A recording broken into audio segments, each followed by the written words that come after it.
Oh, good idea. Mute myself. I think I'm live now. I'm running around here, guys, and I don't know what I'm doing. I bring my earworm in, Doug. There he Oh, is. that echo was my fault. And hi, guys. How are you today? Right. I hope everybody's well, and I'm wrecking the place already. I hope everybody's well and had a good weekend and nothing troubling them. Uh, I will put Doug in the background and we'll explain All what righty. I go into tonight. Okay. This is a piece that one of my fellow members, David O'Neill, made Saturday week ago at our local club meeting. And I had done one a lot of years back, but I never made a thing out of it. It was just a piece I thought I would have a go at and see what it was like. It's a wee, I'll not call it a bowl because it's not a bowl. It's like a wee wing dish, okay? And I bring in this, let you see the timber. So this is a piece of oak, and I need a ruler. Right, it's 8.5 inches long. There's a wee bit to come off the sides of this, and this is a very important because you want to have your beads all equal number size, both sides of the thing. So we want to find the middle of 8.5, which is 4.5. I think. I Four and think three quarters. myself. 8.5. 8.5. Half of that would be four and a All right, quarter. 4.25. You're right, Doug. Oh, that would have been off to a bad start. So it would have. I thought I was going to have tactical issues, the same as Pete last night. I just wanted to go live there, and I had no microphone or no sound at all. So I'm the center in this. Now, the only thing I've done to this is turned it. Have you seen what I turned this out of? You would understand. There was a big screw sticking out of it. So I was Hmm. worried that the screw would interfere with the piece we're making tonight. So I was managed to dig it out and just roughed it down roughly. So this is 4 inches exactly. It doesn't have to be exact. The thing it has to be uniform the whole way over. Okay. So I'm just going to run uh, my spindle roughing gouge over this and tray it up. And while I'm doing that, that will tell you who's in tonight. Absolutely. Be glad to do that. Yeah, Paul had technical issues. I had technical issues. And so, well, I think maybe we've got it all together now. At least we're on live. So that's better than Pete was able to do. He had a power outage yesterday. So, anyhow, going to start off with Jennifer's Craft and Creations was first in. Door 60 was in next. Then Malcolm Douglas. Mike Evans was in. Chris Charlton is in. Could scroll down a little bit here. Copper Owl Wood Turning. Hello, Rob. Fred Gilliver. Malcolm Douglas. Haley Woodenboro. Hello, Haley. And Lucy Sweet Potato is in. Roy's the Boy is in. Matt Ivinson is in. Hello, Matt. Fred Gilliver, I think we said. And I'm at the bottom already, just that quick. Oh, I Welcome, know I missed guys. some. I missed some. Um, must have jumped on me. I know I just saw a name in here that I did not. So Michael all I'm McEwen doing, is in. oh, Go ahead. so all I'm doing here is making sure this is true, and using a steel ruler to make sure there's no humps in it. Not that it really matters, but if you're out too much, you will see it. So it has to be uniformed as possible. You don't have to be precise, but as long as it's flat, okay. So That's a flat. So I'm going to mark my, no, I'm not going to do that. We're going to sand this quickly, and then we'll move on to the measurements for the piece. All right. While you're sanding, I'll just pick up a couple more names. Said Michael McEwen, Vinnie Charlton is in. Brian Best is in. Al Dawson is in. Todd at Glen Cove Woodworks is in. And Dale, Old Man River Woodturner is in. I'm glad I flipped back up through there because I didn't think I called out everybody's name. Tony Smith is in.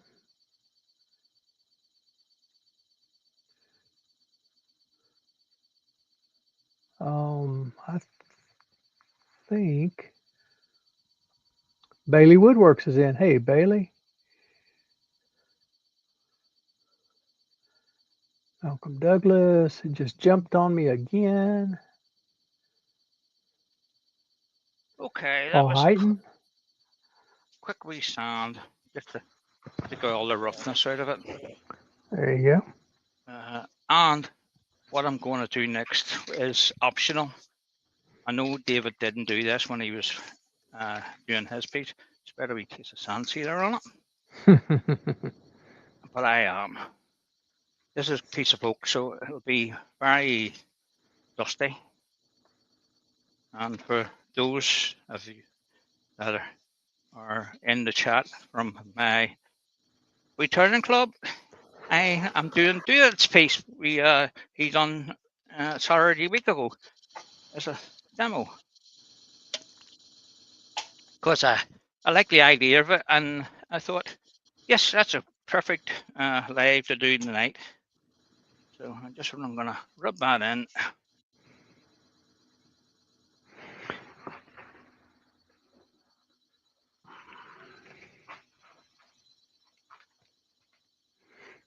It is good to see everybody in the chat tonight. It's right. Understand it's cold on that side of the pond. It's dreary on this side of the pond, at least where I live. It's very cold here. Yeah. I've had me heating on.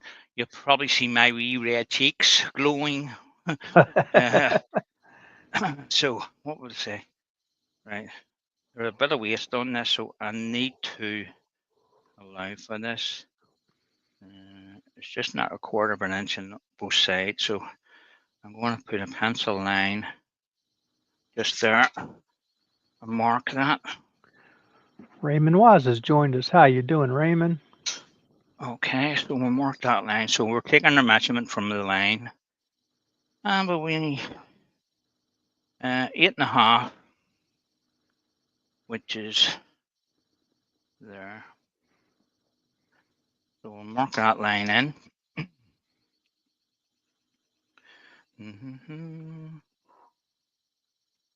Okay. So in between those two lines should be 8.5 inches. Yes, it is. Now, I'm only using making this 8.5 inches because that's the only piece of wood I have to do this. You could make it bigger. Probably would look bigger, bigger, sorry, and a bit broader. You'll see it as we go along. So 8.5, 4.25, Doug, I remembered. I sort of took it off there in the mark when I was sanding and screwing that up. Oh, I missed the line, missed the mark. There's there.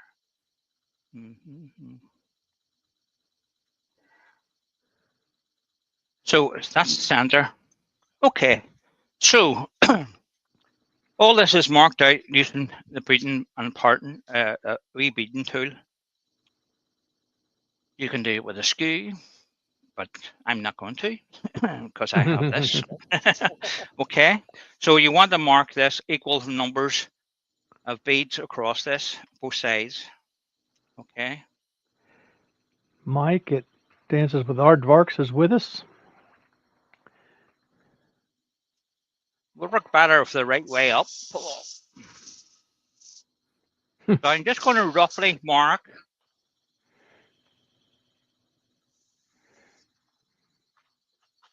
each side, and then we'll deepen it and make our beads.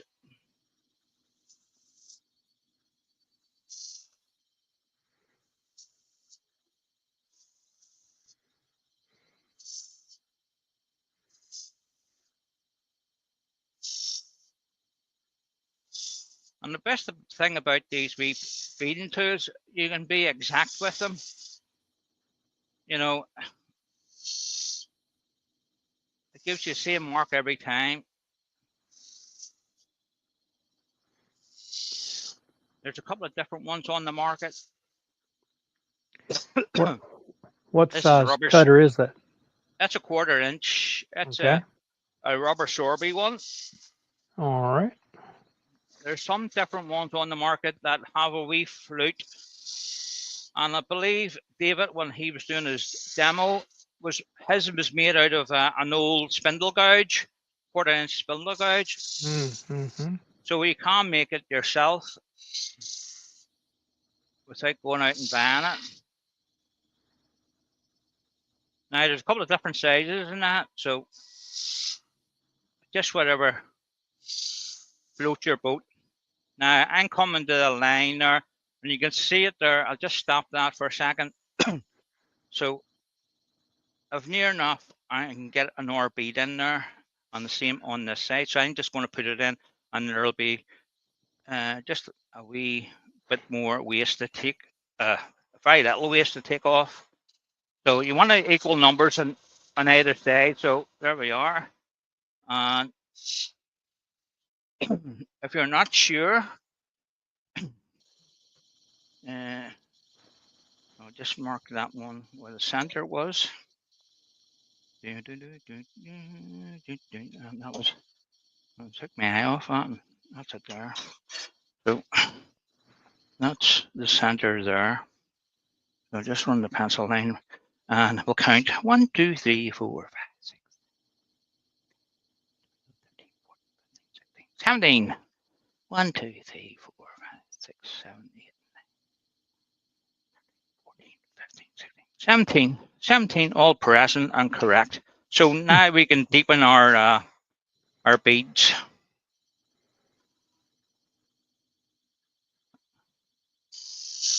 And if you find you're using this tool and it's not doing any cutting, it could be you have it upside down. It was like I just did there. And just gently push it in. Now you want a close grain wood to do this with. I was going to do it with a piece of pine tonight, and I quickly changed my mind after I had a wee practice with it. Oh, Good move. It ripped Good move. It ripped the shreds out of it. Yep. Roy said he almost bought an Easywood beating tool at Harrogate, but he had to watch his bank balance. I understand, Roy. They're not they're great tools, but they are not cheap. Not by You can any make stretch your of own. imagination. You know, Well, the Easywoods are the carbides, and they are awful nice, but I don't have them, and I demonstrate for them. It only if you're going to do a lot of that sort of type of work, you worthwhile investment in it. You know. Yeah. I wouldn't rush out and buy them, but just for the one job or one project you were doing, you know. Todd is saying that D-Way Tools has a good variety. Yes, they do. They have a very nice beating tool. In fact, I've got one of their beating tools. Works really, really well.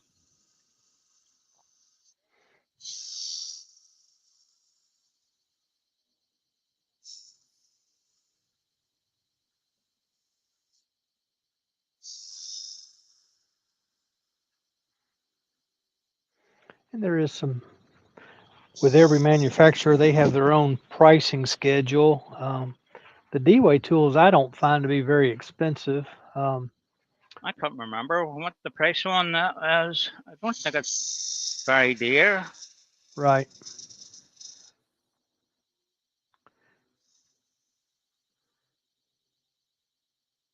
But they usually see them coming up in yard sales, you know. because people don't use them. Right. I pick And they them up don't there. know, they oftentimes don't know what they have. Copper said he has a 5/16 Easy Wood beading tool. It's very nice.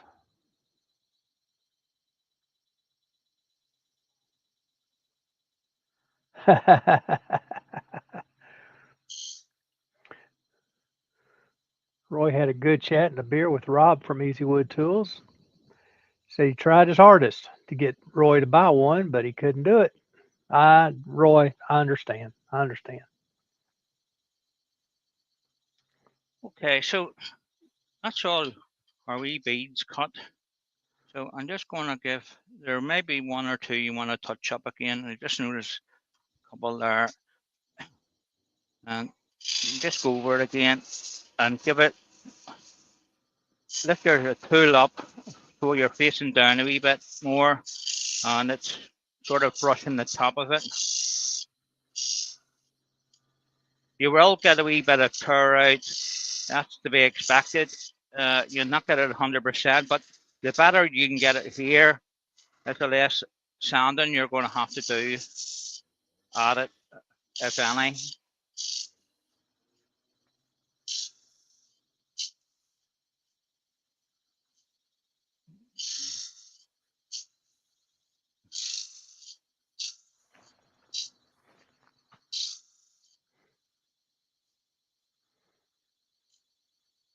Okay, let's see what that's like.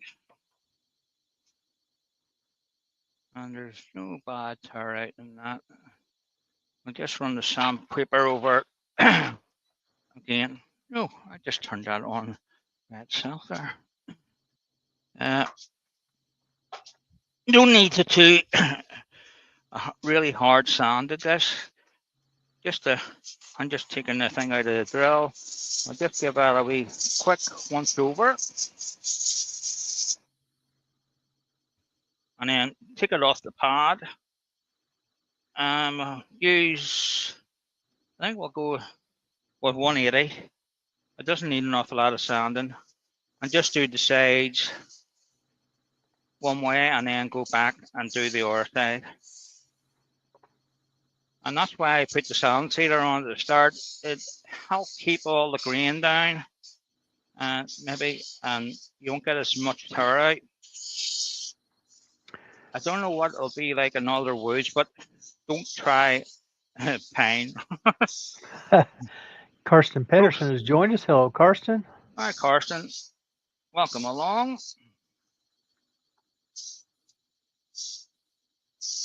Yeah. So just getting down into the grooves on one side and then turn your paper and make a new spot and go back the other way.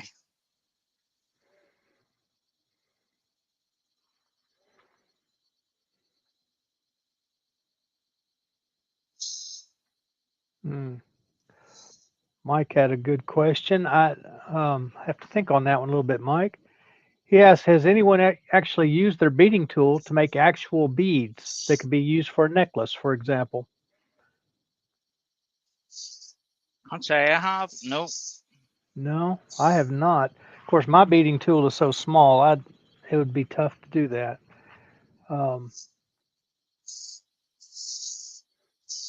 I could see how you could. If you have a long, very small drill bit, drill through your dowel, and then use your beading tool to cut beads off of the dowel with. That makes sense. So I'm just going to take that bit of waste away now. Michael, I think you're right. Doug from Easy Wood Tool was going over if there was a Rob, he was probably from that area.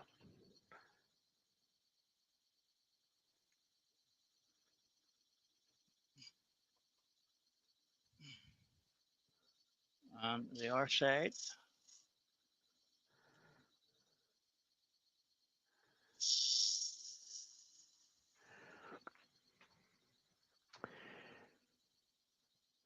Yeah, I see where you're going now with all of this. I wasn't quite seeing it before, but now I do. I'll just sand that in because you took that away. So none of the matters you'll see as we turn it around and do the next part.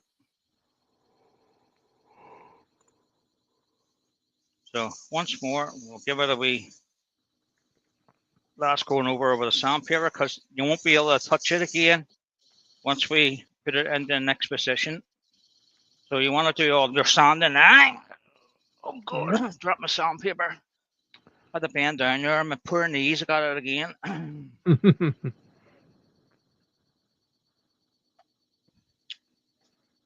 Right.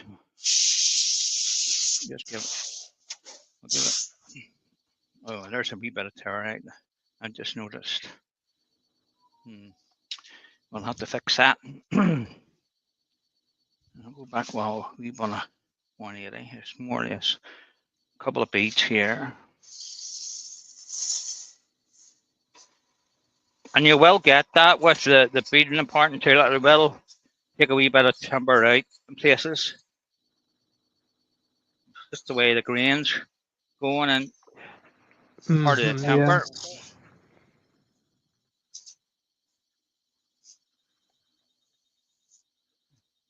Yeah. Just give it an RV check before we. There's one there. It's really bad.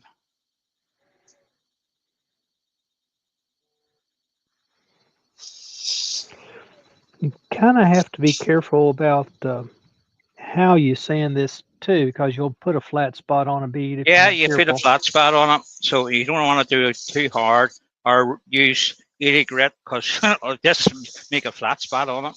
Oh, absolutely. So I'm going down Mostly, in the groove and just bending it over slightly so I can get half of the bead on one side. right. That's And probably the then, way to do it. yeah, well, that's all right for what we're doing tonight. That'll do. So I'll give it an RB coat of sanding sealer. Just using the spray on stuff because it's easier to get it down into all the wee grooves.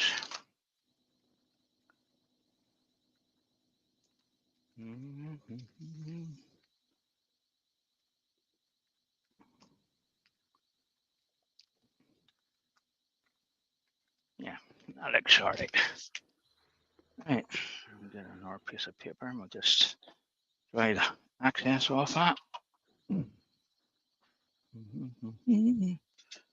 the speed down. Don't want that splashing up my face. And you could, if you so wish, you could put your finish on at this stage.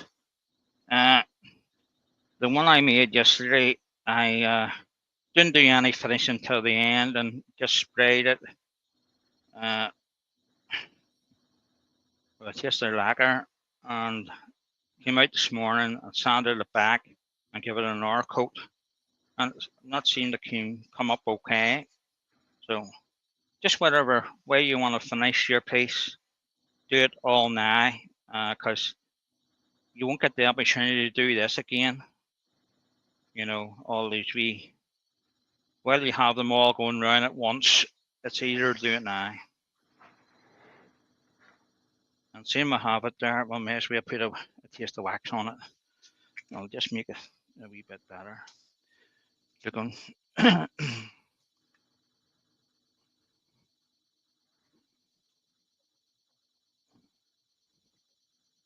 That's a nice piece of oak.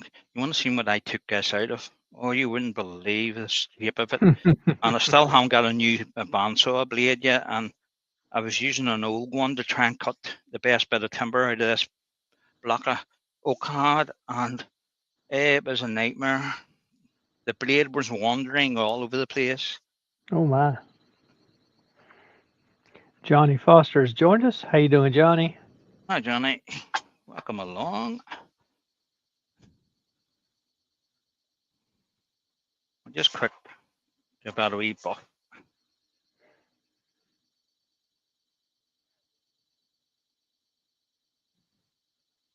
Okay, so next thing we want to do is mark a center.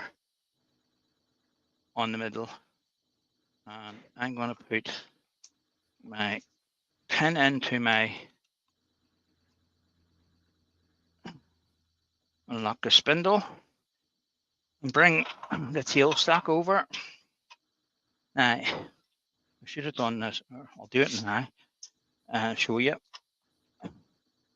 Bring your spindle over to your tool rest over to your revolving center in your tailstock and line it up at that point. That's now on center with that on that. So when I put that there to mark my line, you'll see what I mean in a wee minute. So that's locked in place. So I can merely draw a line for a center line. And then what we'll do, we'll turn our indexing round, go round. And you should end up just making sure that looks right. We'll know in a wee sec when I take this off. So we'll mark our line on that side. Okay. Malcolm has reminded us there's 48 in the chat and only 13 thumbs up. To me, that says there's about 35 people that could still have the opportunity to hit that thumbs up button. So the next thing you want to do is find the center of the whole piece. And there's a wee bit in it. It's just slightly over 8.5. I'm not worried about that because you can sand that wee bit out. It's not much. I think it's a wee whiskers. So 4 1/4. It's right in the center there. Okay. And what I want to do with that is get my center punch and my trusty mallet and mark center hole. And we're going to do the same with that one. Ann Jordan has joined us. Hello, Ann.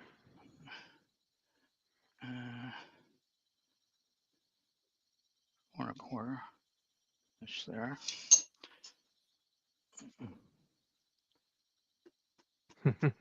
Now this part is very crucial. You need to get it dead on center. You'll see when as it comes around, I may have to move it in on the tail center when I turn it around.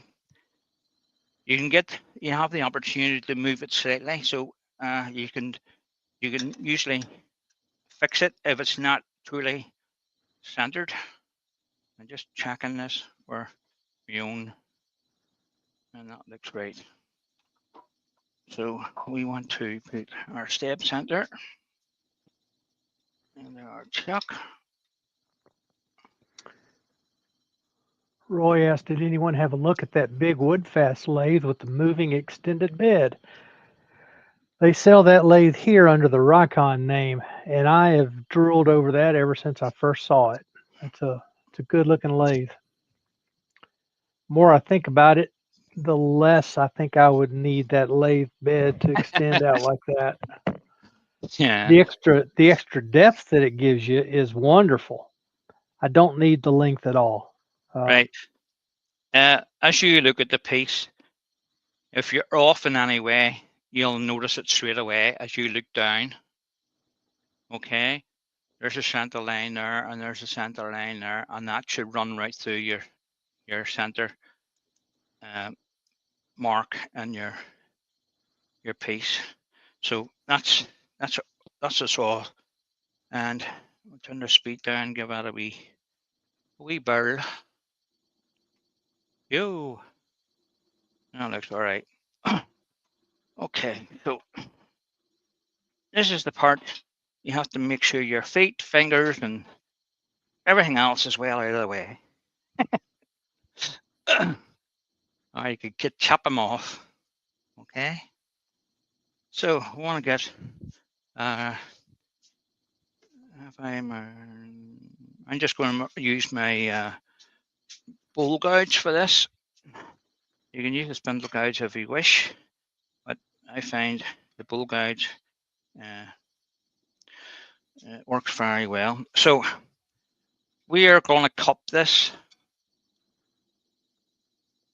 from the bottom out to the top, and depending on the shape yourself, it all depends how deep you want to make it or shallow you want to make it. Now, where's that wee one I made yesterday? What did I do with it? It's over there. Oh, there's it there. Thank you, Doug. There's the one I made yesterday, and it's a piece of cherry, and you can see you need to get your arc right for your cutting and so on, and your refoot on the bottom of it. Okay, so that's what we're going for. So because this is a wee bit deeper in thickness, I can get a wee bit more shape on the bottom of it. So we will start, and I'm just going to put my face shield on. I don't want anything bouncing off that. Excuse the noise. That should be all right. Okay, we're just going to bring the speed up and to see if it's behaving itself. Speed is your friend at this stage. Okay, so you want to get it as fast as you can without the lathe wanting to jump out the window or dancing out the door. Now there's a slight vibration there at 1100. I'm just going to back it off a wee bit. Bring it down. That's a wee bit less now. We're just sitting. What's making a noise?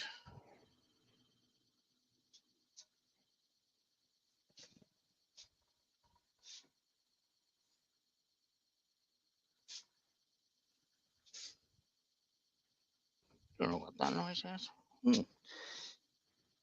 If you hear a funny noise when you're turning things like this, investigate. Don't just carry on. I think it was rocking off that. That's what it was. Let's see. Yes, I found the source of the noise. Because you never know if it's the wood or the way it's being held, if it's going to come off and hit you. So if you find something different in noise or you're getting very bad vibrations from it, then stop and investigate it. Don't carry on, because usually it's not very nice when things go wrong. Okay, so we're just going to gently ease into it. Johnny Foster's having to leave us. Johnny, you have a great afternoon. Roy said that lathe he was talking about was $28.90 at the show with a discount. That's $36.63 here in the U.S., and that is a good price, awfully good price. I'll just stop that and have a wee look at where we are. What are we on now? That's overhead, isn't it? No. 5G. Right, we're just coming down to here, so you can see we're coming quite nicely, and you want to continuous cut if possible going forward with this. Just move it to the rest a wee bit more. You don't want to overhang to the rest too much. And I've got somewhere to rest my arm here on the tool rest, so I can get a nice steady cut.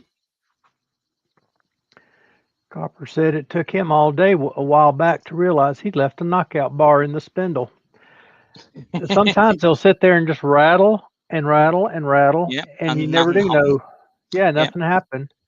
Then again, my little mini lathe, when I had it out at the craft show demonstrating, it went to rattling. Come to find out, it was the jaws of my chuck was trying to come loose. So Oh, Todd said, if you get good vibrations, do you break out singing Beach Boy songs? I do, could. Todd. If you're happy. Yeah, I do.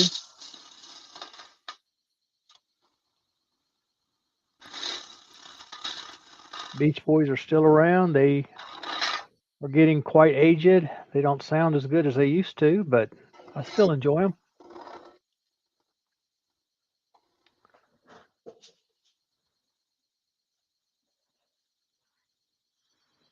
Okay, well, I'm going to look at this and see where we are. Getting a wee bit of tear out there because the speed's not going great. You will get a wee bit of tear out in the end there. It's not bad on that side, but it's quite bad there. So, right, we're coming down to this area, which is going to be the foot. So we want to think about the foot and how you're going to hold it in the chuck and so on. Now I've got a quite steep curve. It's not a curve, it's like an angle on that. So I might want to change the shape of it. Where's the R piece? So Paul Roy coming, is asking you if you're going to make two out of that. no, No? Okay. no. You could if you could have a straight cutting bandsaw, you could slice it down the middle. Yeah, I guess you Or could. or what you could do, you could glue two pieces of wood together with a paper joint, and you could do two. Yeah, that would save a lot of timber. Okay, so what I was saying there, you want to get your curve in here, okay? And this is what I'm saying to you about if you haven't got this percent in center, you might find when you start cutting the way here on this, you'll find one end smaller than the other. This is the part that you're going to move it either in or out. Just loosen your chuck but make a new point of reference to put your tailstock in, and that should correct it as before you do anything to the front of it. And you should be okay. I done that with that one, and it worked really okay. Now, I didn't see David down that. He was spot on. He's an expert, you know. He's a professional. David, if you're watching, I'm sorry, mate. All right. Okay. Right. So we want to take this bit away here and get some sort of a foot going. Then we can get our final shape.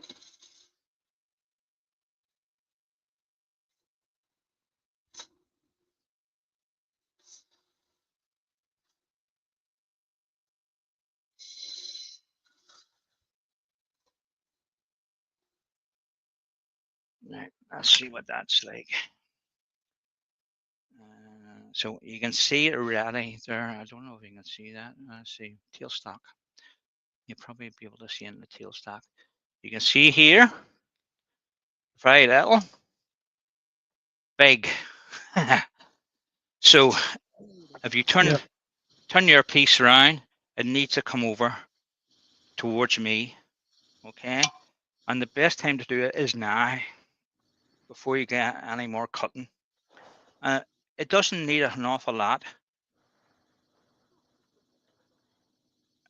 About the point of the step center would probably do it. And you'll know once you start cutting this again if you got it okay. And if you didn't, just move it an wee bit. So you can see it's out of shape now. But that means it'll be on center when you turn it around. So just take an hour bit of this away and have an hour look at this to see where we are. Did I go the wrong way? I did. No, I didn't. I did. I did. I went the wrong way. It's all right. I should have went. No, I went the right way. Yeah, you went the right way, just not far enough. Yeah. Not far enough. I'm going a wee bit further because it's quite a bit there. So you can see that now. It's quite well out.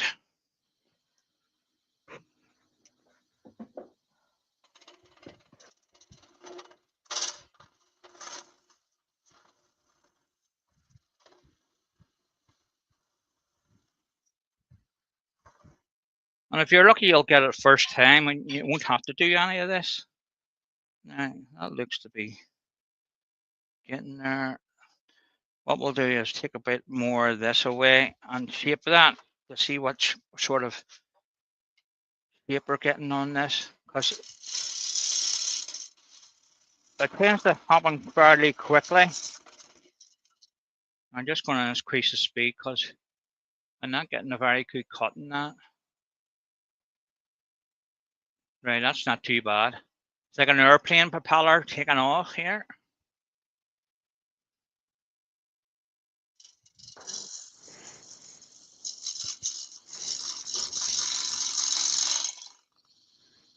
We want to bring the whole cut right out the front.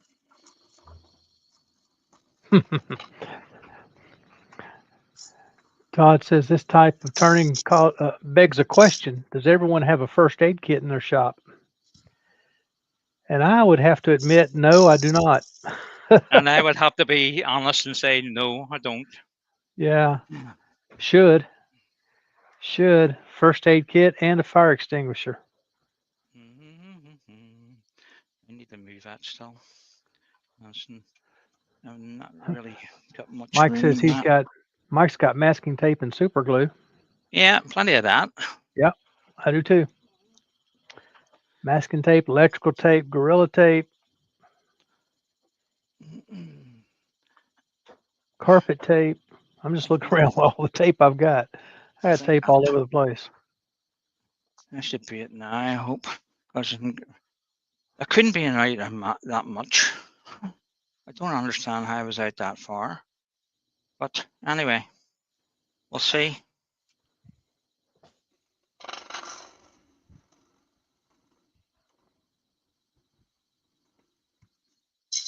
We still have plenty of timber to work with it. So if you find that it is not happening for you,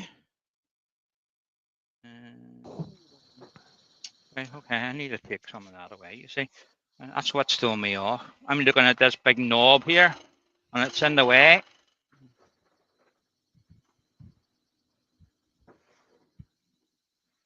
I bet you when I take it away, it's too much. Right, that's about even. Once I take the rest of that away, it'll be flat. So I'm happy enough where I've found that. Okay, so that's a wee tip for you if you're doing this. Yeah, you think you have the center points marked, and then you start doing this, and then you find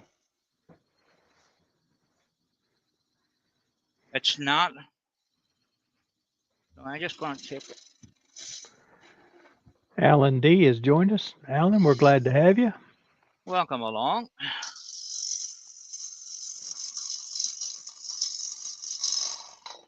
But remember, you have to recut all this because you moved it.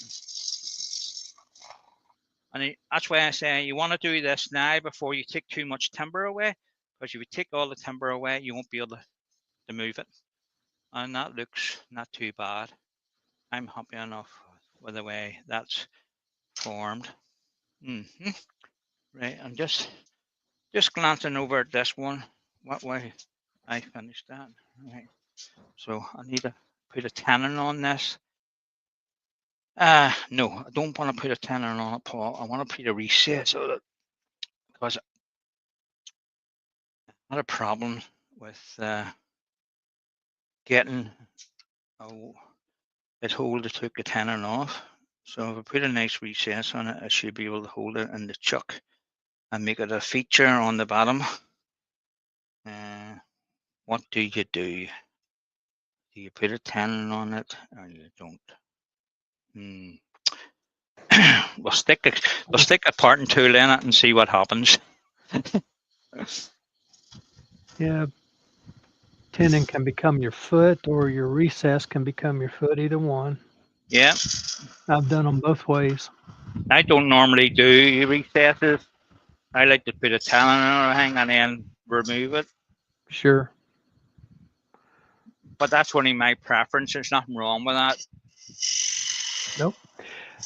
I tend to go with a tendon as well, and I've gotten where I do a smaller tendon than I ever used to, so that I don't make marks on it, and I can use that as a foot.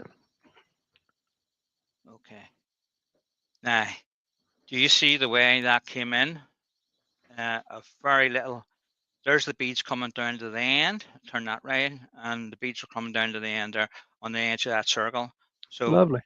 I'm back in uniform. So that's one way of fixing that. If you ever find yourself, take time to look at it and decide, is that going to be right?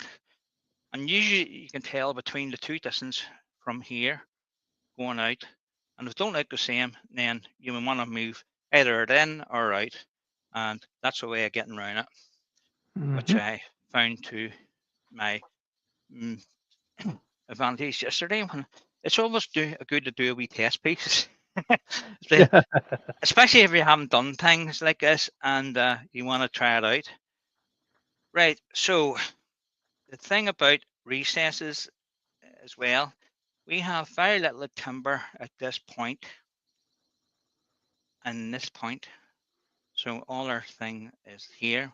So we want to make it not too deep, but you want to get down into the next layer of timber past where the beads are, if you understand what I mean, just a wee bit further in. So when you put your chuck in, it's not grabbing on the bead itself, it's grabbing on all the timber around that circle. I think it's because when you go on expansion, you're expanding into the wood, and there's more chance of it breaking out. And I'm saying I haven't done this very often. I don't like recesses. That's one of the reasons why I don't, because I had a couple of mishaps with it, and it broke out, and the piece came off. So that's an wee thing, a bit of information for you. So just make that a wee bit deeper. The tailstock is sort of in the way here, and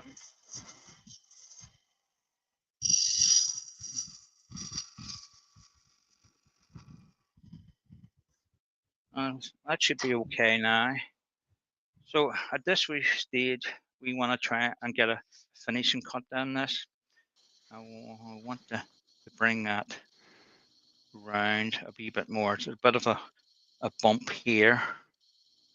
So there is probably, if you looked on it overhead, you can see there's a big bump on both sides. So we'll get the spindle gouge into not the spindle gouge, or bowl gouge into this, and see if we can get a much better cut on this. I might change over the spindle gouge in a wee second. Depends how we get with it.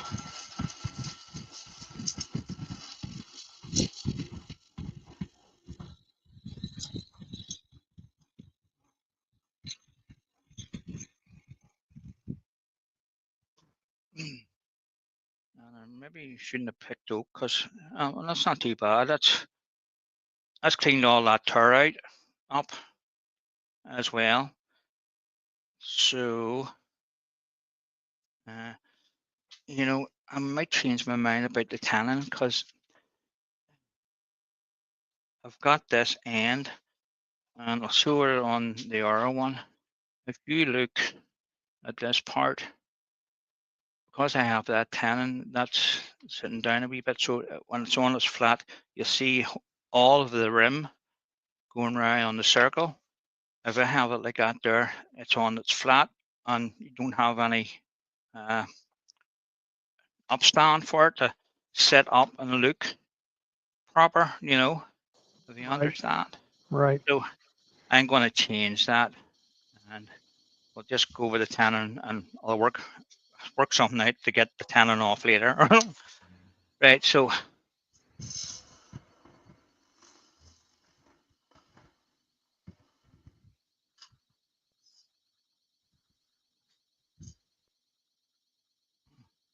let's see what that's like.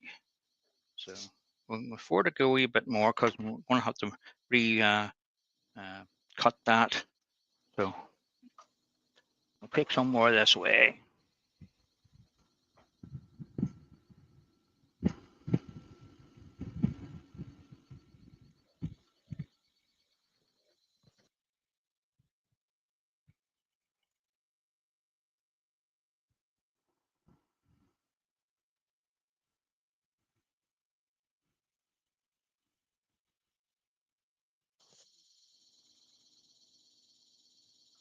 Stop and have an RV look to see how we're going.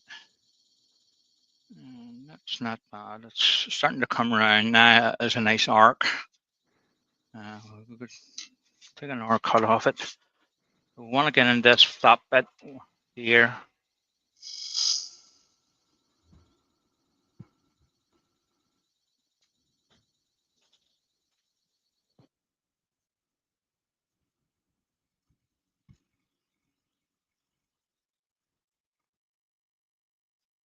Sort of jumped there a wee bit on me when it's coming around there. So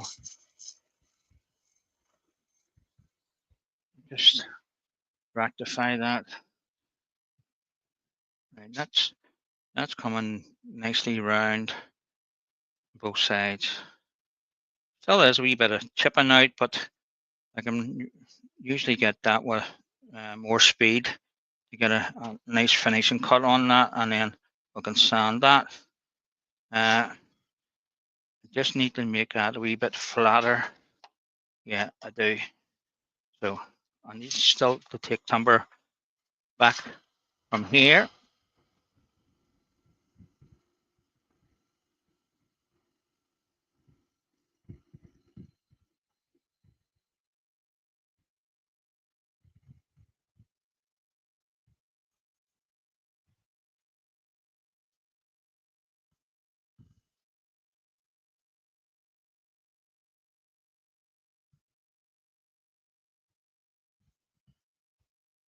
Just want to stop and look at that before doing any more to it. Okay. Yeah. Okay. I need.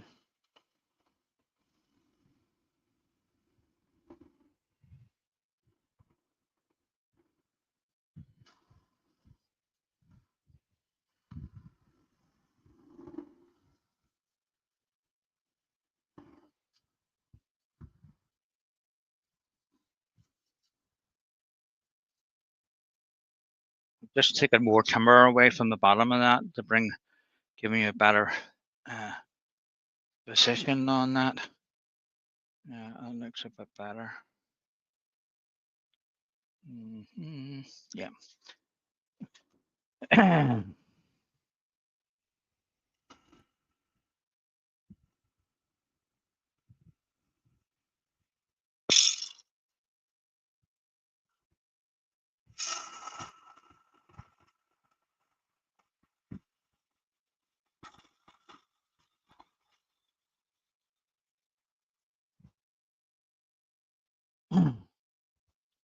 Don't think you can see the end of that. I'm going to move that camera for you. Now you can see it now. Remember I was saying about my name? It's in the way. You're okay.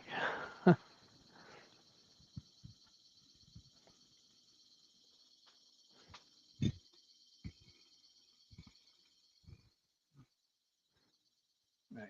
Just have a look at that. Yeah, that's starting to come around now. I like that. Yeah.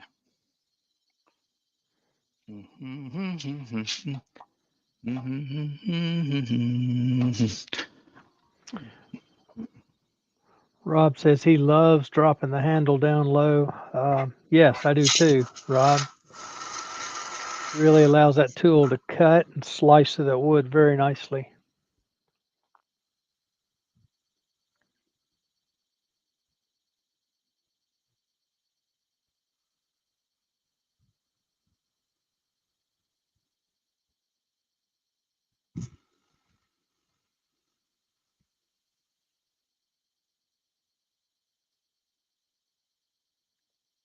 Okay, I'm happy with enough of that.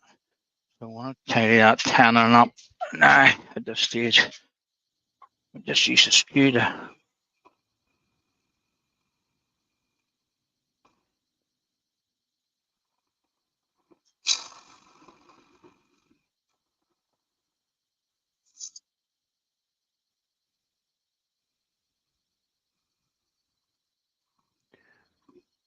Jim Straight Selby level is on it. in. Jim Selby is in, and he says he's trying to learn that technique. Yes, Jim.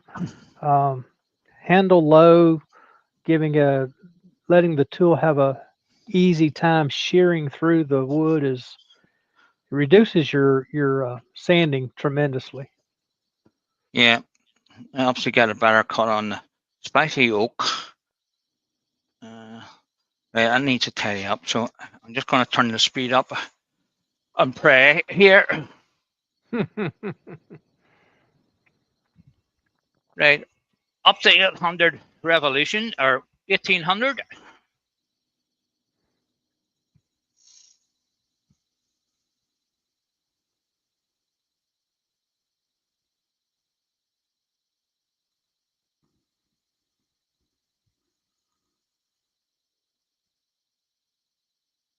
See what that's like.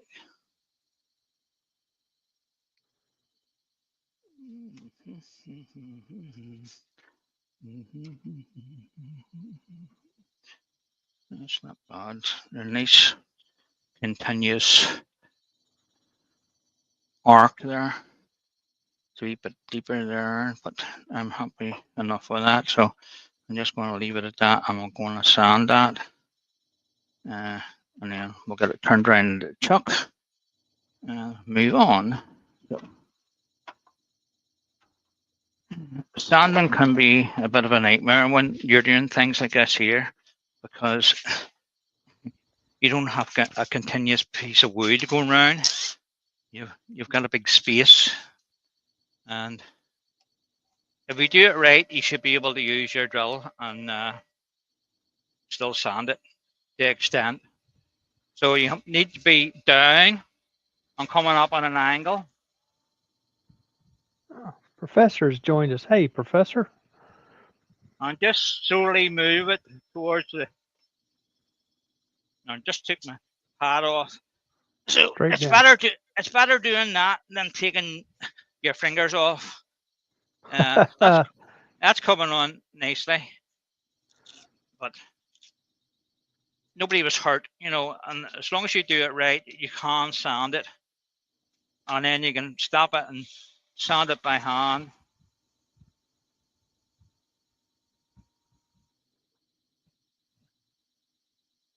Just looking to see if I got the right grit in this. I think that's 80 grit. That's really 80 grit.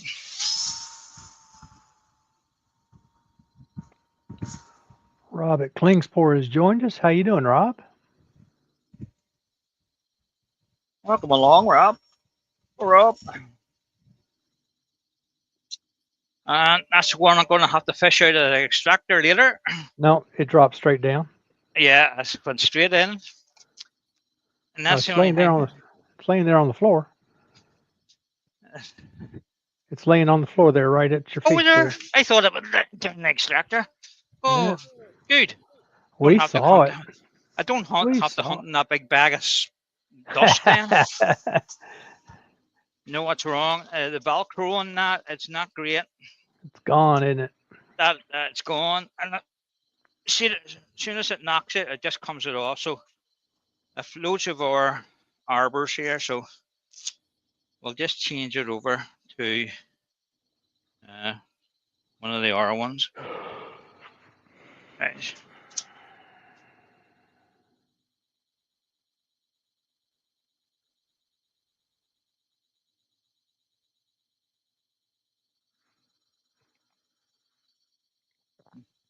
And sometimes you're just going to have to do it sanding by hand with the drill, because you're not going to get at 100%.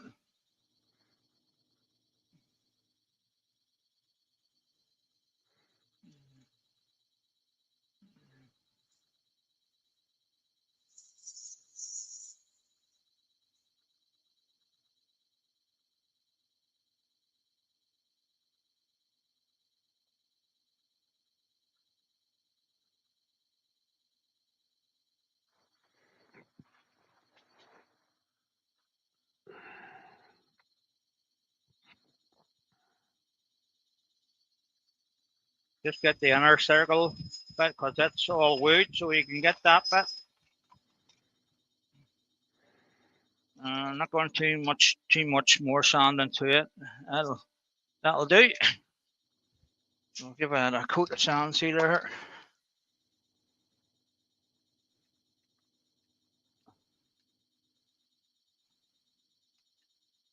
That looks all right. We cloth. Just rub that in. Tailstock. What you can see where and I come up all right. I wouldn't say it's 100% perfect, but it's not bad for sanding way. You can do a wee bit more hand sand and add it to which later. But all the lines are out of it, and I only went as far as 180 there.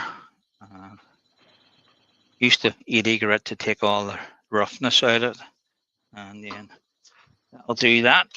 So we'll want to take this wee bit of a nub here off so I can break it off.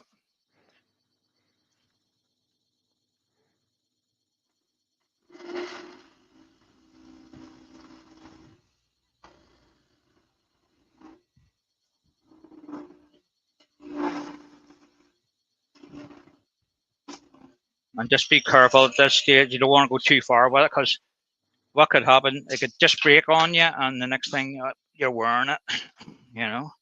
So stop it when you've got it more or less where it is. I just want to go over the bandsaw with a wonky blade on it and just slip that off.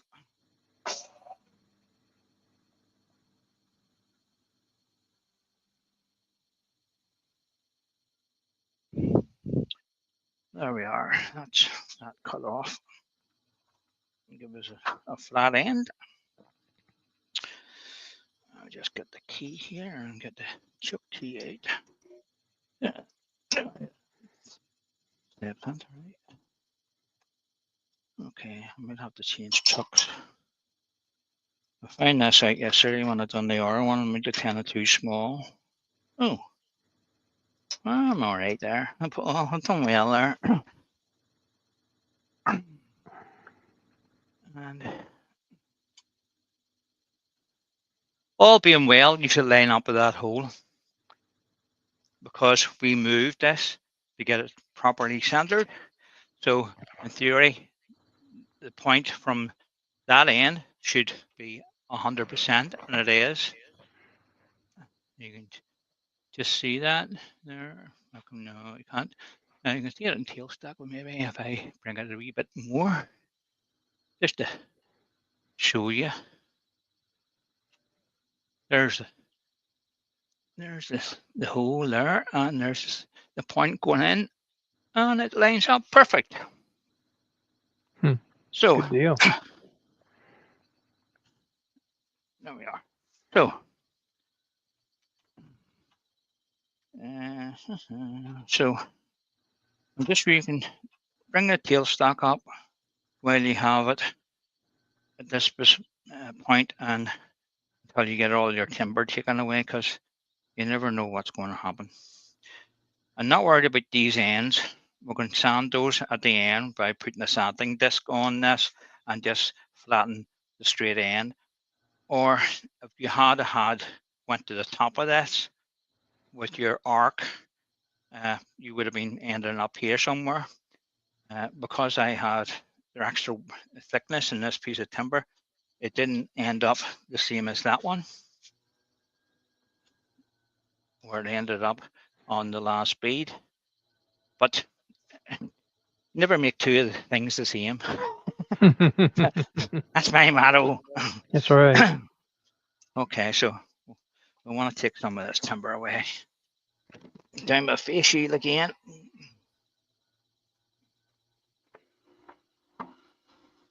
Something's loose here.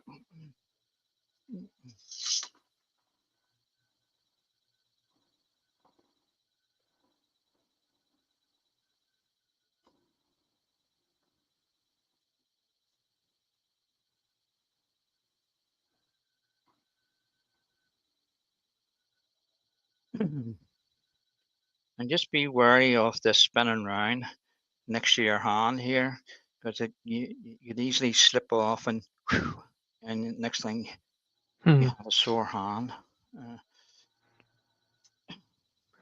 I always try to keep my hand on this side of the tool post. I was going to say, smartest thing to See do is here? keep your hand. Yes. Stay Yeah, on keep your it here. side. So I've seen people like that's here, and then Right? when they move forward, oh, stand shivers down your back. Yes. Okay. Hurts just thinking about it.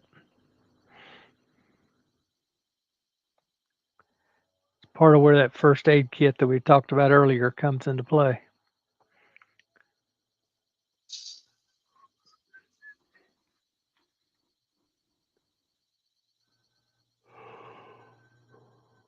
Again, we'll stop and have a look and see how you're progressing. Right, we're coming down nicely there. A wee bit more off here to get us down on the same level as the top bit.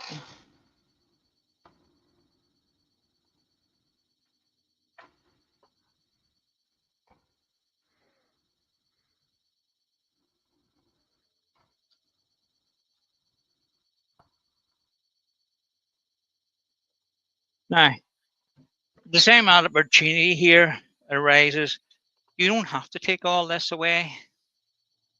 So you can make a wee tea light holder out of this and put a wee tea light in it.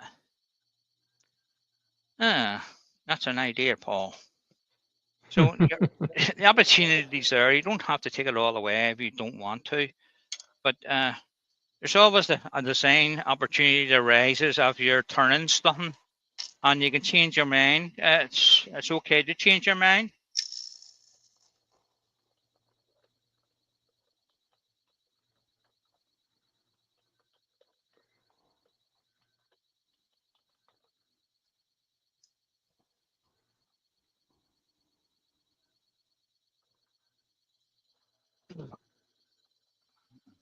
Spitting sawdust here.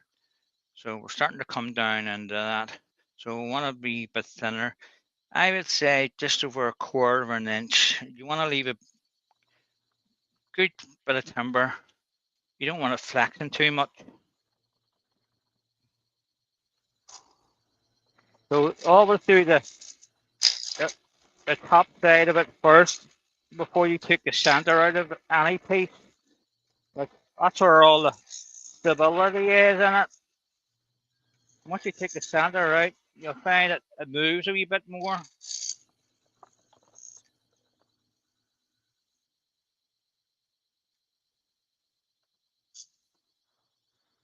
That's why I'm stopping here and just going down this wee bit at a time.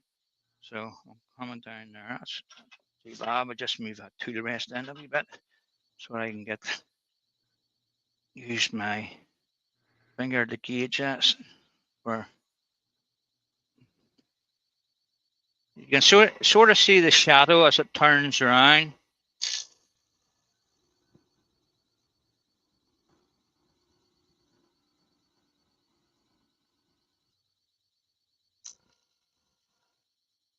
Just come up and pick the cut up. You're on the bevel. You just pick that cut up as you go down. Because you're only wanting to take timber off this bottom bit at this stage. I would be happy enough to leave it at that. You want to leave some sort of showing that design on it. That's the whole point of doing the beads. So you can start to cut into this now and take this down a wee bit.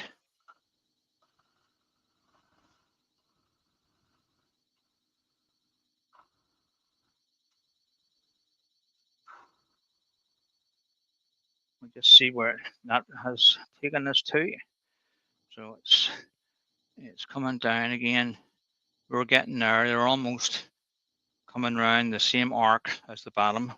Okay, so you want to concentrate from about here into the bottom of this. So we could do with taking some. No, shouldn't have done that. Hold on. Stop that. Just want to move it to the rest a wee bit. I was going to try and move that because I couldn't get the cut on it that I wanted. So I want to take a wee bit of this off straight in.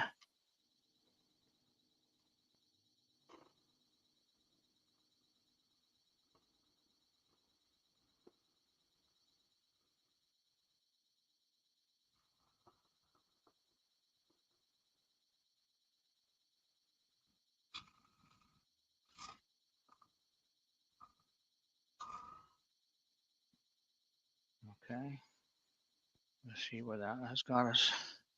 So just changing that round to there. Let's brought that down. Oh, we still have to take more out of this bottom pit here, which will give us this arc out of that. A lot of people get confused by starting up here and going down the whole way and they find, oh, we didn't take anything out of that because you've just taken the whole piece away down the whole length. So it's the same again, you know. So you have to look at it and decide where you want to take the timber away.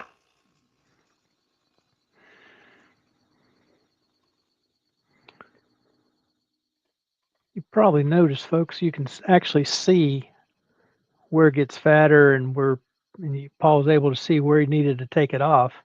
You can see that there. Now Mhm. it's coming in nicely. I think another cut would just bring that round. So if I was to cut up here, that would offset that again. I'm gonna still need to take this timber off.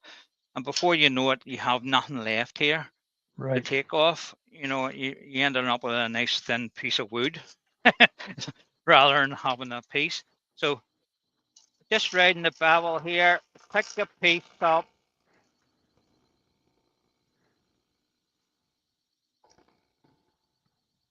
A lot of vibration, but because we're going into that bit at the bottom,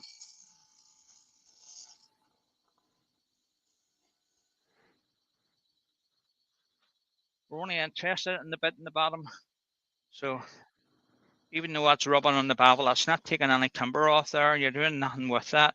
That's just finding where you need to start from. There might be a wee ridge there and you need to fix up later, but the main of the bulk of the timber is coming off this bit here when you get to this point here, okay? And that's not too far away. We tend to leave it at that. So we'll just get a nice clean cut the whole way down here and bring the SDS in and decide what I'm going to do with this. Again, I'm just going to bring part of this in.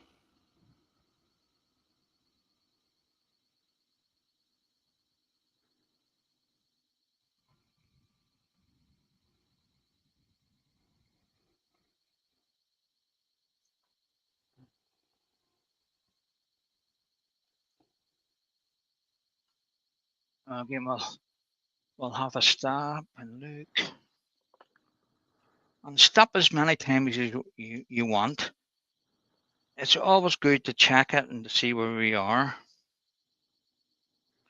And you're not happy with one of the shape, you might have to go back a wee bit further. Now I can feel there's a wee bit of a hump here, so it'll be our last cut to take the whole way down there, keeping the cut all the way down the same. So we'll try that, see what we can do.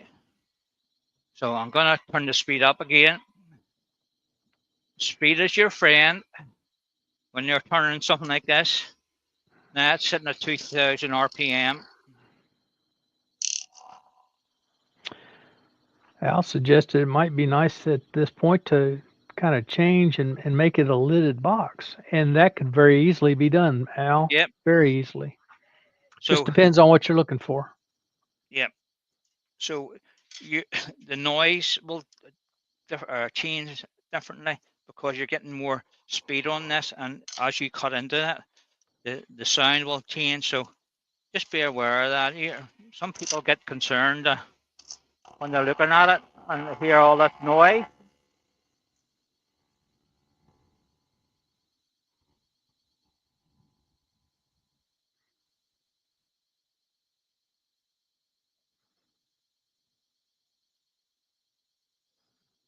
Okay, well, I've got a nice cut down that. Just run my hand up that. There's a wee tool marker, I can see it. So if you've got one on that side, you have one on the other side. So I'm just going to try turning the gouge over,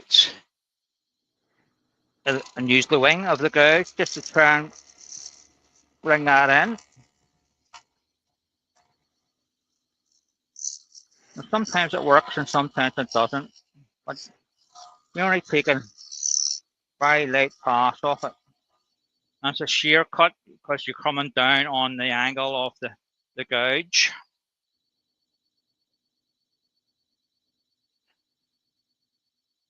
Now that's taken enough. Doing that sometimes it raises the grain and it plucks it out a wee bit. It's not too bad. I'll probably get away with that with sanding. Right, I'm not going to take any more off that because I want it to stay as chunky as possible because you can see that pattern in it.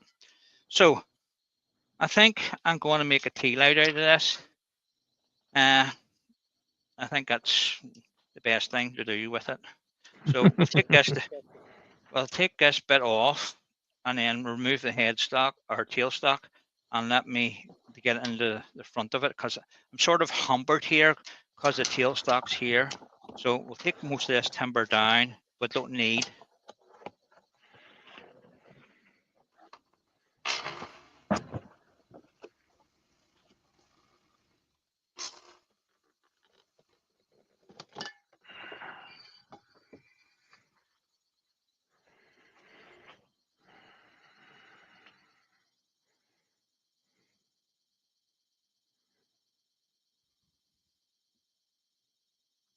And again,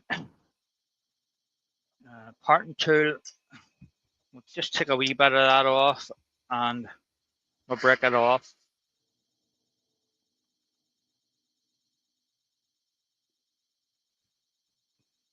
Okay.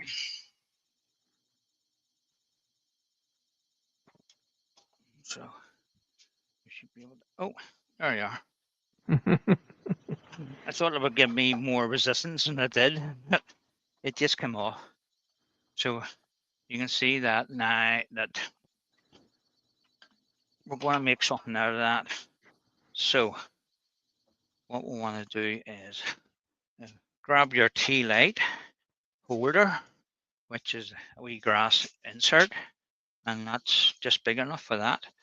Didn't that work out well? So we need to just want to get the size of that. I might bevel, there's a wee bit of room to sort of bevel the side down, at an angle, going from the tip into the base. Not slightly and not an awful lot, but I don't want it having it straight. I'm just going to change over the spindle gouge here. Okay, nice fresh tool.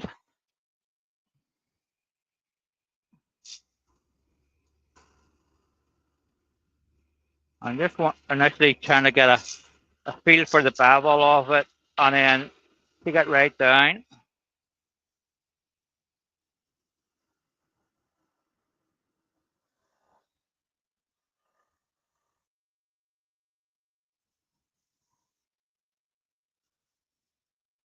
I don't have an awful lot of room on the top, so I just want to take the center out of this and see what we'll have. I can always take this, reduce the height of this,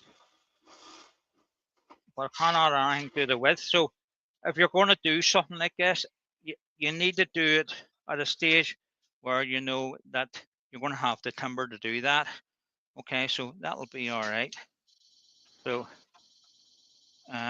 we'll just get our parting tool and just roughly mark that.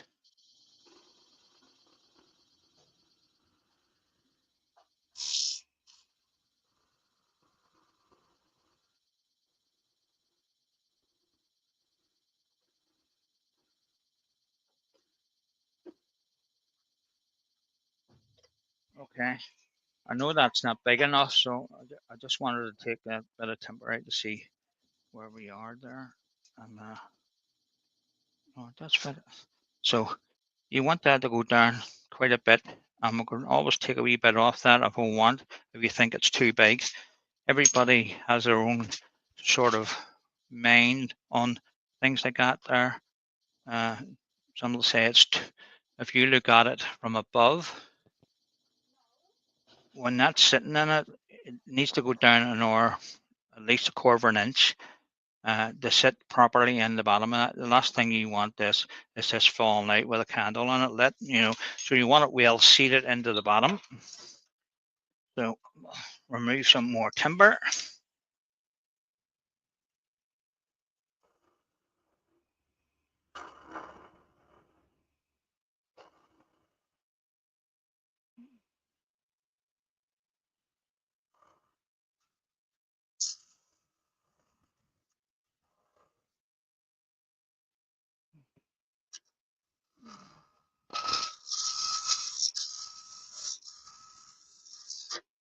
Right. We'll just see what that's like for depth. The other thing about these big glass inserts, don't make them tight. Give it a wee bit of wiggle room, because the wood will move and it could end up breaking that. I had us in a piece in the house with a glass insert in it, and could I get it out of the hole? No. So what did I do? I left the piece outside in the cold, and then I brought it in, and I turned it over in its front and smacked it on the back, and it came out.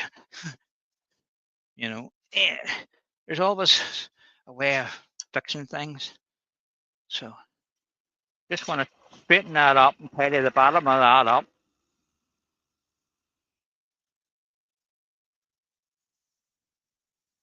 I'll take a wee bit off the side for a wee bit of room for it to sit, so it's not tight.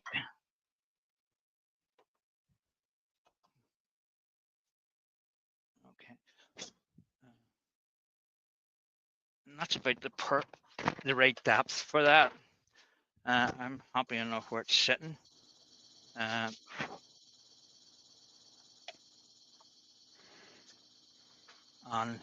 it's a wee bit tight. There's no wiggle room on it, so take a wee bit more off it. Wrong tool, Paul. So just come down with a beating apart into here, and Definitely a situation where you want a nice loose fit, don't you?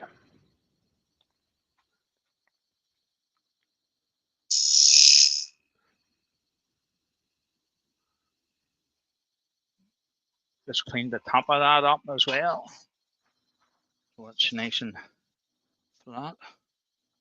So that looks okay. I'd be happy enough, and there's plenty of wiggle room in that. Mm-hmm. And that's that. Right, that's ready for sanding. I'm happy enough with that. That's far enough for that to sit in. Right, put that out of the way, Paul, because I haven't that habit of breaking those. Right, a quick wee sand around the inside of that. And again, if you're not happy putting your hands or fingers in wee holes like this here, don't do it. I'm well used to doing it, but there comes a time that you forget yourself and you will make a mistake, and that big thing where whizzing round will catch you. So the other way to do it, get a piece of Velcro on a stick and use the stick. And in case you're thinking I have one here, and you just stick it on. Safety always in mind, guys, because it's a great profession to be involved with, but you can hurt yourself very easily. So you want to take care when you're doing stuff, especially when you're going down the sides of like this here, and that's going at 2,000 RPM round. If that hits you in the fingers, you'd be lucky to get away from them and still intact. So last thing you want is an accident to happen. So that's nice. Wonder would my arbor fit on that? No, it wouldn't adjust. So I'm just going to bring it over a wee bit more and leave a wee bit at the front so I can get that wee bit at the bottom.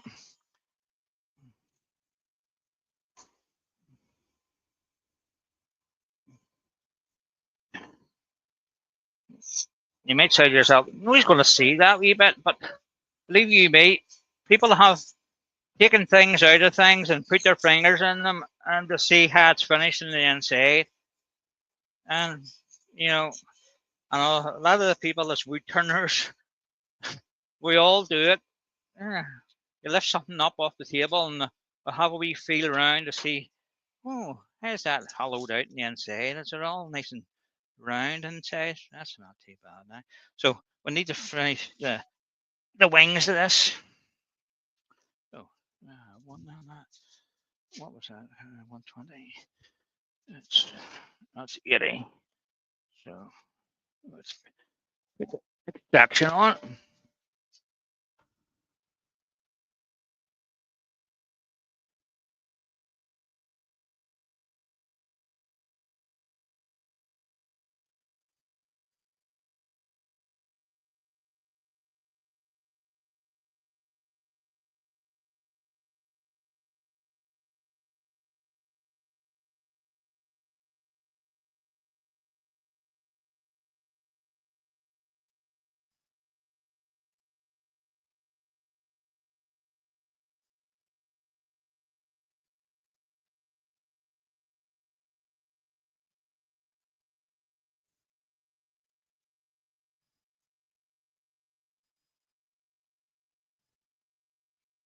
Okay. Give that a wee.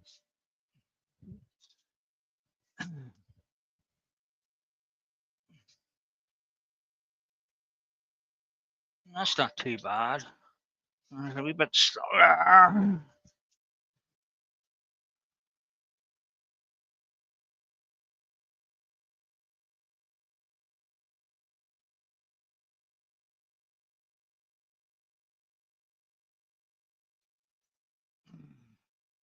I can still see a wee bit at the very rim at the bottom here that I can't get down into. So I'm going to have to dice with it whizzing round to see if I can get down into it.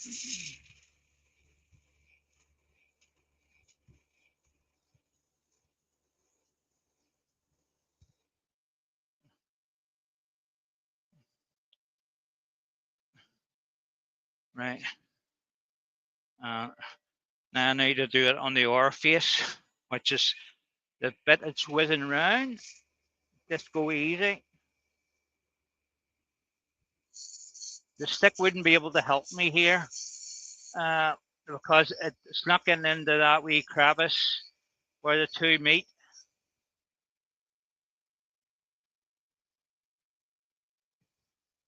As long as you're not too heavy-handed and take your time, you'll get that wee bit without doing any damage to yourself.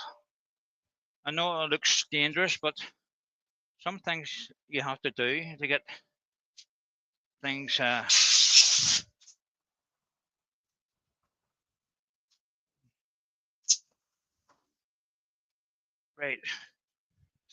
We'll give it a wee coat of sand sealer and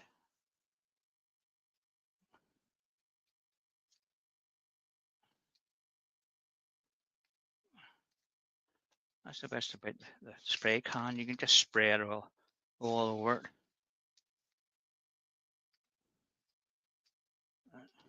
That turned out to be a nice piece of oak, even though what it came from was terrible looking, with big screws and all in it. Most of it in the bin. I wasn't able to save any of the rest of it. It was too far gone. With screw holes and rust marks.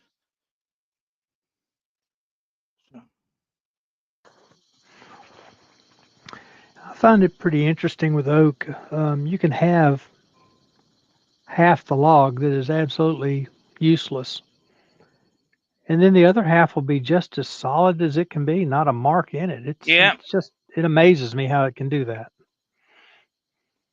it's the same with all timbers, Doug. I find you, Yeah, there, yeah. I have a load of stuff laying out the back there under my shed, a covered roof on it, and with the weather laying outside, it's all mouldy and terrible looking. And you look Hmm. at it and you go to yourself, you couldn't make anything out of that. It's terrible looking. Right. But then you start cutting into it, and then you find that it's uh, it's lovely inside. It's just the outside. It's got Sure, sure.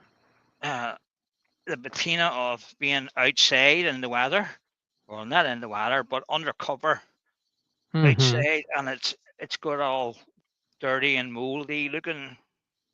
Just putting a wee bit of wax on that because I can. Still to finish that wee bit and that wee bit, and we'll do that at the end. We're almost there. We just wanted to give that a wee taste of wax and bring the grain up on that. Yeah, I kind of like that. You know, it's not functional as a dish, more or less. You could put a couple of wee things in it, but without this bit in it. But if you make it into something else, you could make it a wee box, put a lid in that, and that would be nice. Or Sure. you can have the tea light, and it's just something Hmm. extra you could do with it rather than just leaving that dish shaped in it. Right. Okay. So we've finished that, and if I'm lucky, we have a nice place to take the food off this, and then we can sand those two ends. And that's not going to work, so we'll need to change chucks. Uh, I thought it was going to be a bit too big for that. We'll get it with a smaller chuck. Yeah. Twisted Pete has joined us. How you doing, Pete? Pete, If Pete's there, Ruby may be close by.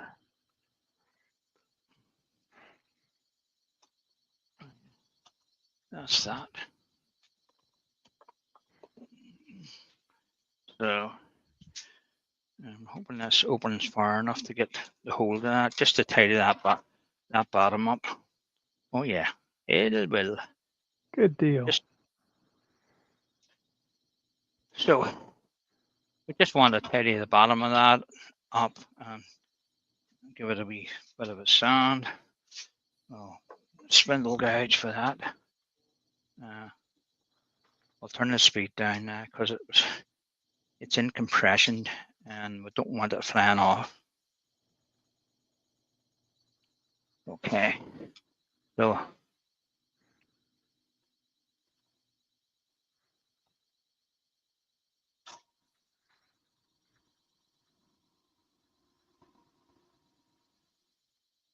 we just undercut that slightly. So it needs. Pete. Pete said that he and Ruby just got back from dinner and that Ruby was exhausted, so he told her to go to bed. She needs to get her strength up so she can tidy up his workshop tomorrow. I don't know, Pete. I don't know. So again, just putting a slight bevel on that is cutting in towards the bottom of it.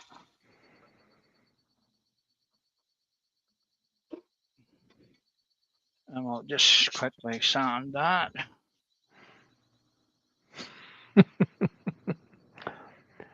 Carson says, I want to be in the room just to see the death stare Ruby will give you when you suggest she do that.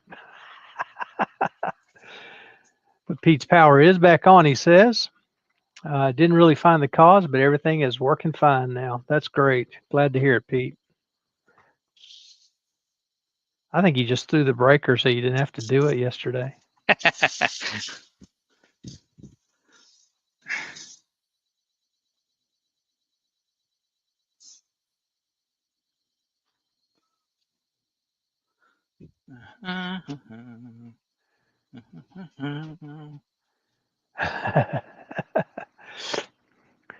Pete's going to have to blame Terry not wanting to do the live.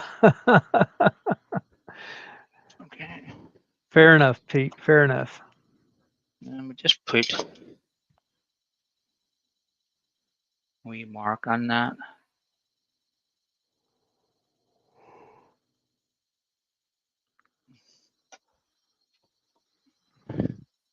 And just a wee bit of sand to do that.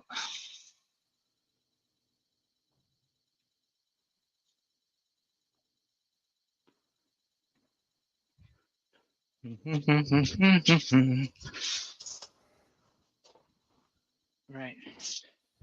Which is a sand sealer of that. And we'll get that off and we'll get the ends cleaned up.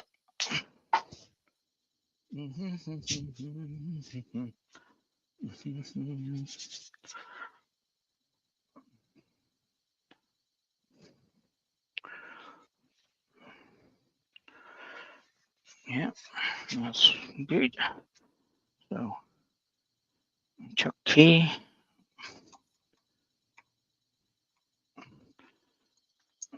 Set that down there. We get this off. Back over to our chuck because that's too small for to hold the sanding disc.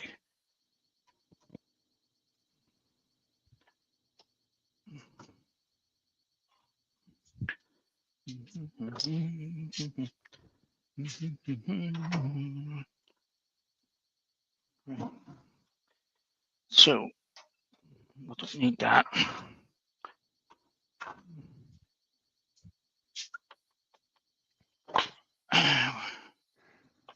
Need that. Where's my sanding disc? And the key.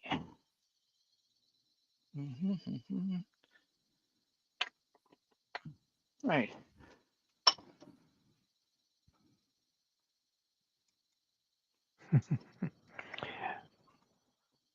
Pete picked Ruby up for the train. She was carrying half a tree. They've got to process it and get the bark off of it so it'll go through customs when she goes home. I understand that. Okay, so this is going to and put a nice flat end on the end of this. And speed up.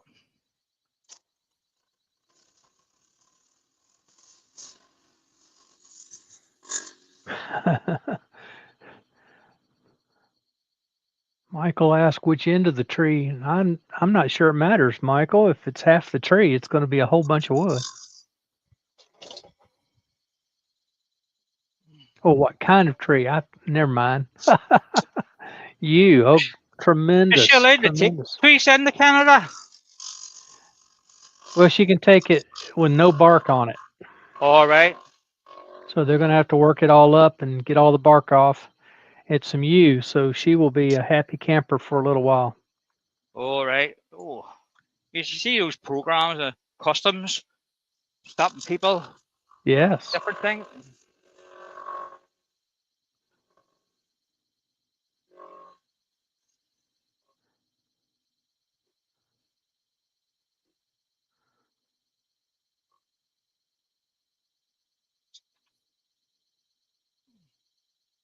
No.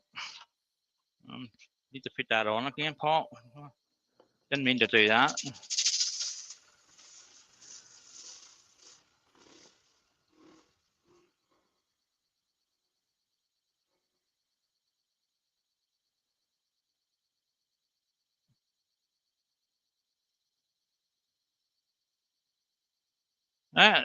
That'll do. I'll just give it a quick wee rub with sandpaper. I can always touch that the end to that up again. I just wanted to get that finished so they could do the finished piece. And I'll give the ends a wee spray of sand sealer.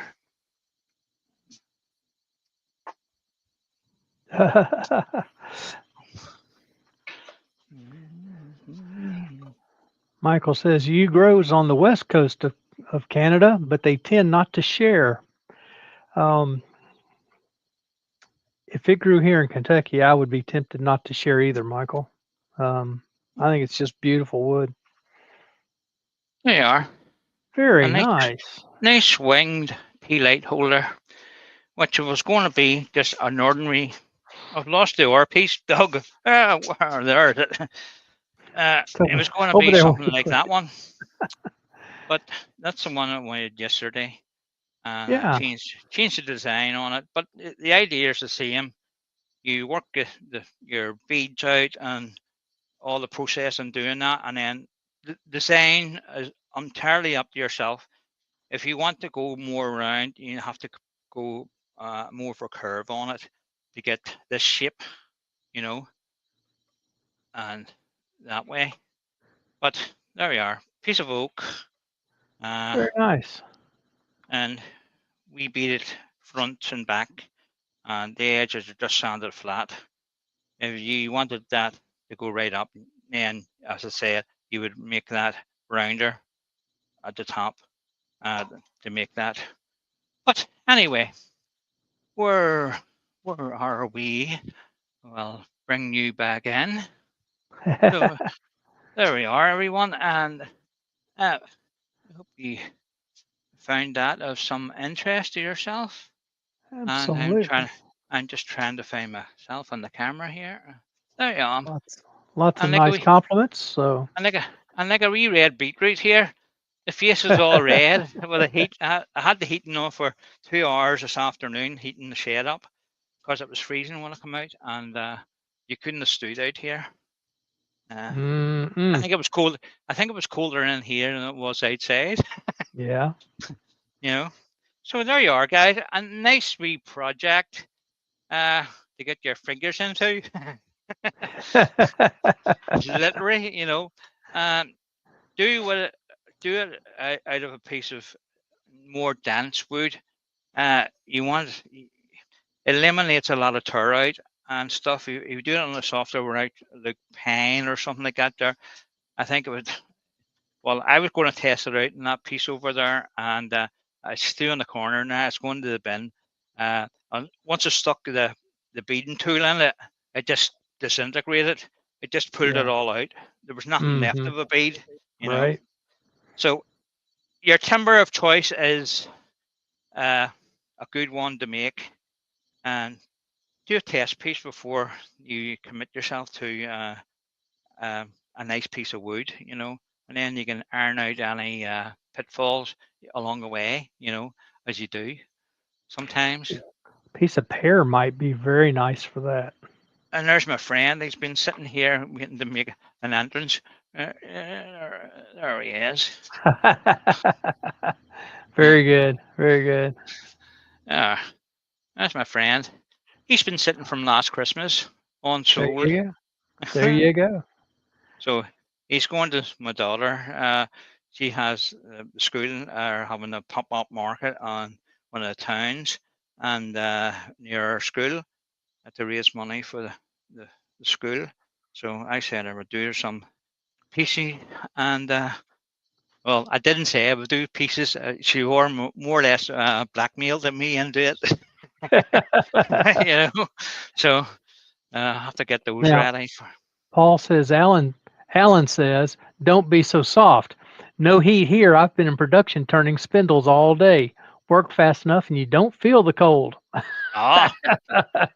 Yeah. But see, when your hands are cold to start with, it's hard to get warmed up again. This is true. I'd rather have a bit of heat and then you're warm to start with. I agree with him, but there's a limit to it, Yes, yes. There's him, and I'll just show you one of the wee trees. I just want to say, have you ever heard of banana wood? Apparently, this is a piece of banana wood. Huh. A big friend, Matt, if he's still in the chat, he brought the club one night. A lot of skids in his factory, different lorries bring in, and it's a nice wood. It's very hard and heavy. Hmm. And he was told it was banana wood, but I never heard of banana wood. Yeah, if anybody else Well, has heard of it. yeah, banana trees. So, Yeah. yep. Yeah. I've never come across it before. But it's a nice wood to turn, so it is, and it came out really nice. Hmm. So it is. So, so there's two things I've made for the dollar. I'll There keep you her go. happy. I may have to check in with some of my friends in South Florida about some banana wood. uh, it's a new one of me. I never heard of it before. And you know what? Yeah, yeah. I was quite surprised. Banana wood. I've heard of all sort of woods, but not one, not that one. Anyway, guys, Yeah. enough of the chit chat. You all want to get away. If it's late night where you are, you'll be wanting to get to bed or something, or go to work or back to work. So I'll Gotta go. say, I say cheerio, uh, All and right. hopefully we'll see you next week, and All right. we'll see what we can get up to and turning something else. All Okay, right. cheerio. Bye, boys and girls. Have a good And night. I just changed that camera, and I didn't change it. But anyway, good night, guys, and we'll. Where's that button? Where is it? Oh, Bye there's it there. bye. End scream. Goodbye, everybody.